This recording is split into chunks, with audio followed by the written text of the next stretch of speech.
Hey there guys, this is Gentrovo here. I'm by myself today, going to do an album review and probably a pretty popular review that's going to be on a lot of the YouTube channels. I'm going to look at this one right here, Pearl Jam Lightning Bolt. This is their 10th record. That's obviously a significant number for them because the title of their first record is 10, highly regarded amongst PJ fans and non-Pearl Jam fans as their quintessential disc. Like a lot of people say that you got to have 10 to experience your Pearl Jam period. Being a Pearl Jam fanatic, like my friends will know this, I disagree with that statement. I don't really like getting into what's my favorite disc and what's my least favorite disc or whatever songs I like or don't like. I interpret the band, for me, as a biographical experience. A couple of years ago, they celebrated their 20th anniversary of being a band together. Did a documentary called Pearl Jam 20. I enjoyed it thoroughly. This time around, Pearl Jam, I think, really hits the nail on the head as far as Pearl Jam records go. Now, throughout the 90s, they were really great with album sales with their first 3 or 4 records, but like in the late 90s when Yield came out, they kind of tapered off. But you know what? I really don't think that's what this band is all about. It's not about how many records they sell. It's about keeping their loyal fan base. And throughout the years, especially the aughts, from 2000 until about now, every Pearl Jam record that's been released really focuses in on catering to its fans and making sure that every band member contributes to the songwriting process. And that's one of the reasons I love them a lot, is that it's not just one guiding factor of the band, it's a lot. Now yes, they do have a leader, Eddie Vedder, obviously, but the songwriting, the creative process is collective. And that's one of the main reasons I think this band was successful in the 2000s. Pearl Jam is a band for Pearl Jam fans, which is me. So let me get to talking about the album. It opens up with a track that I love, and it's written by Eddie Vedder. And that's one thing about Pearl Jam songs that you got to know, is you got to know who wrote it, because like that establishes a feel for it. It's a Vedder tune, Vedder with the lyrics and the music for it. Straightforward rock and roll tune. The Vedder scream is coming out in full force. That throaty warble comes out, and I love it. I love the driving pace, the intro guitar riff. Matt Cameron's snare drum actually sounded really tight. Awesome stuff. I've actually repeated it several times when I start the disc because I can't get over it. That leads into the next song, which would be Mind Your Manners. It was a lead single that came out. Punky. I like punky Pearl Jam. The music was written by Mike McCready. Lyrics, again, by Eddie Vedder. Watch the interview that Vedder gave with Judd Apatow. Really great stuff. You should check that out. It goes to the third track, My Father's Son. Now, if you're familiar with the history of Pearl Jam, you know that Eddie Vedder never knew his real father. And reading these lyrics, there seems to be, I don't know if he's talking about his father or not, but there seems to be some anger there. And a lot of people have been calling this like a happy Pearl Jam album. But if you really go and investigate these lyrics, it's not all happy stuff.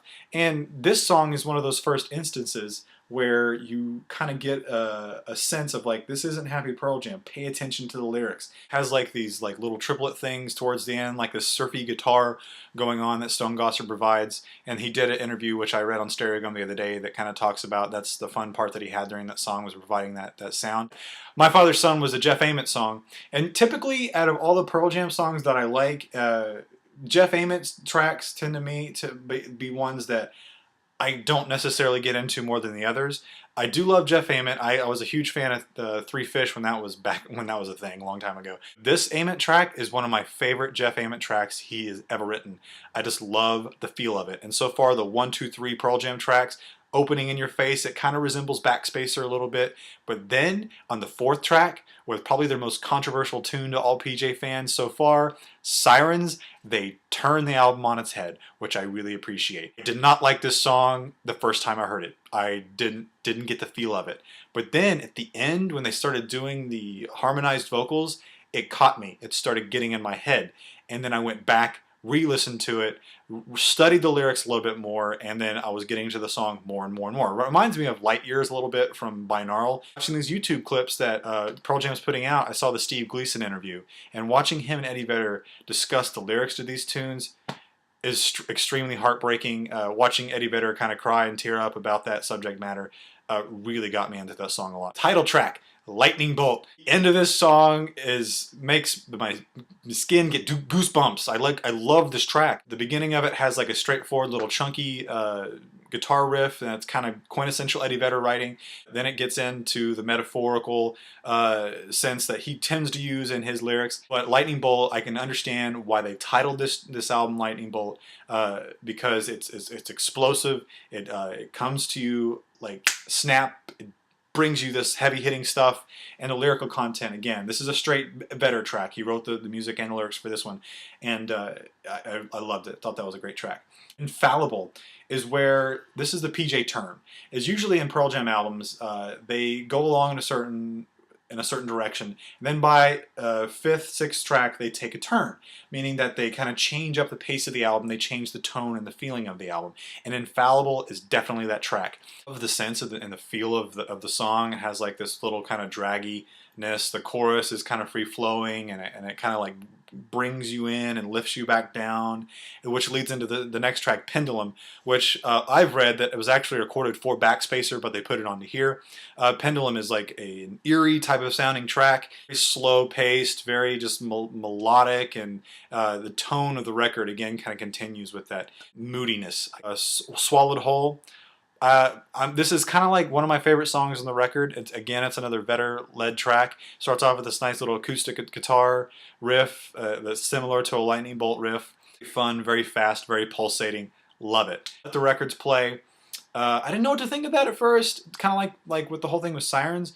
But man, that is one catchy chorus. People that don't like guitar solos, I can understand a little bit of over-wanking on the guitar. I get that. However, like the guitar playing on this track is outstanding. Stone Gossard did a wonderful job of kind of doing this little bluesy riff. The chorus is fun. It's a good track. I'm playing it more and more the more I listen to it. And then Vedder decided to incorporate a ukulele song that he did from his album a couple years ago, Sleeping by Myself. At first I was like, I don't understand why he would do that, but then after listening to it and hear the band's rendition of the song, I think it's a nice fit for the record. It starts to wind things down, and I appreciate that. And that's what Pearl Jam is really good about. Some people argue about like track placements and stuff like that. I really think one of the strengths of Lightning Bolt is the fact that the tracks are placed perfectly. I think they did a really great job of going from track to track to track and finding what songs fit from one to the other. Sleeping by Myself is one of those perfect tracks that introduces the rest of the record. And finally, then you get to one of the best songs on the record, and going to be my favorite, I think, in a bit, is an Aim It track. Good job, Jeff Ament again. You got me again. Yellow Moon. A beautiful song, and it's just like, just swells and grows and just makes you feel satisfied. Future Days. It's a classic closer Pearl Jam track. Ballad, slow, acoustic, a great track to end the album on. I think the way they take this, the production that Brendan O'Brien set forth, and he plays piano on that track too, which I think is great. It ends the album and it has that great outro.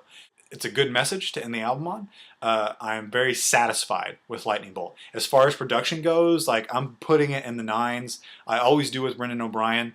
As far as lyrics, I don't think there's any other lyricist that out there that I connect more to than Eddie Vedder.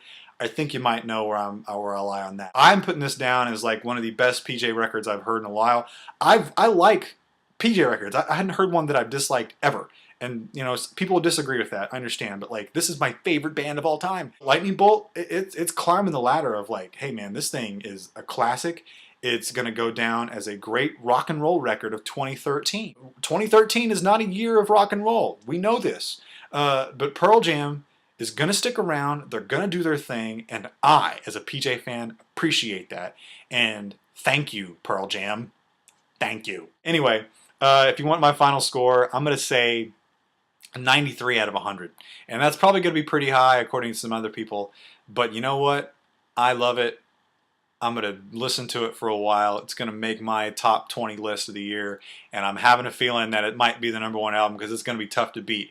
Make sure to like me down there. Subscribe. Check it out. Later.